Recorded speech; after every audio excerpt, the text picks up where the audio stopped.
Australia ancam keamanan. Indonesia dihan terkait dukungan kemerdekaan Papua Barat.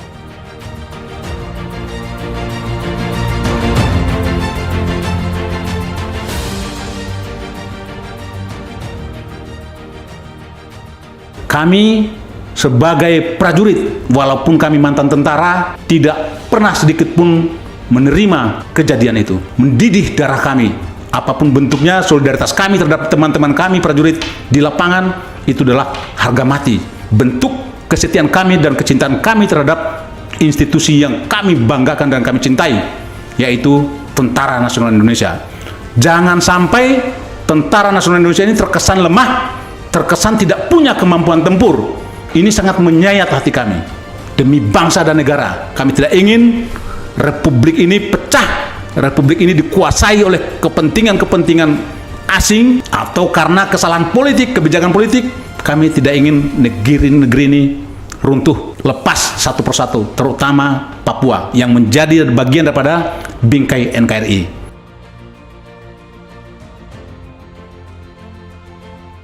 Militer Australia bisa menjadi ancaman keamanan Indonesia untuk jangka panjang, selain dampak perang dingin antara AS dan Tiongkok ke ASEAN.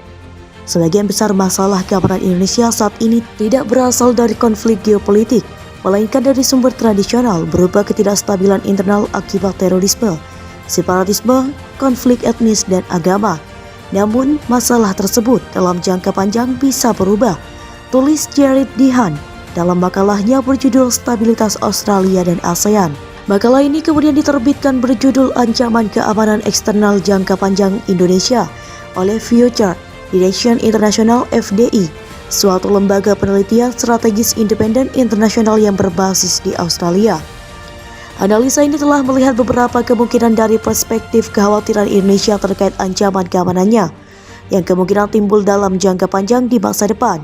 Mengenai ancaman dari Australia, diakui bahwa meskipun tampaknya tidak mungkin dari sudut pandang Canberra, tapi potensi kekhawatiran itu tetap ada. Kekhawatiran itu terutama berasal dari kecurigaan terkait tujuan strategis Australia di kawasan itu. Canberra menentang Jakarta di masa lalu, meskipun enggan mendukung kemerdekaan Timur Timur, kini menjadi negara Timor Leste, pun terkait pembentukan Malaysia selama konfrontasi Indonesia-Malaysia, yang melihat konflik terbatas antara Australia dan pasukan Indonesia. Di antara beberapa pejabat Indonesia, tindakan masa lalu itu telah membenarkan kecurigaan tentang Australia.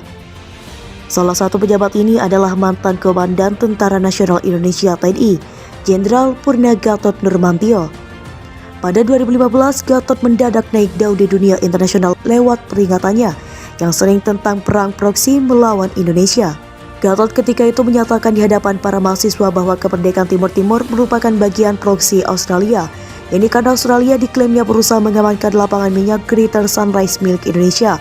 Menurut Dihan, tidak jelas seberapa jauh kecurigaan tersebut dapat menyebar di kalangan pejabat Indonesia, meskipun tampaknya tidak banyak yang berpandangan sekuat Gatot.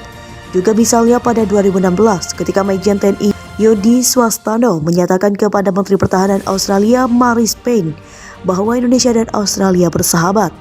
Tapi kita harus bersaudara, jadi bagi kita Australia bukan ancaman. Kami tidak memiliki masalah besar, ada beberapa yang kecil yang cukup normal terjadi antara dua negara tetangga, katanya. Hanya saja, menurut Dihan, dalam konteks saat ini terdapat beberapa tekanan geostrategi yang akan mengobarkan kecurigaan tentang ambisi strategis Australia. Namun setelah pertemuannya dengan Payne, Swastano menambahkan, tentu saja kami bertanya apa sikap politik mereka. Terutama di Papua, Anda lihat kami memiliki sedikit masalah di Papua.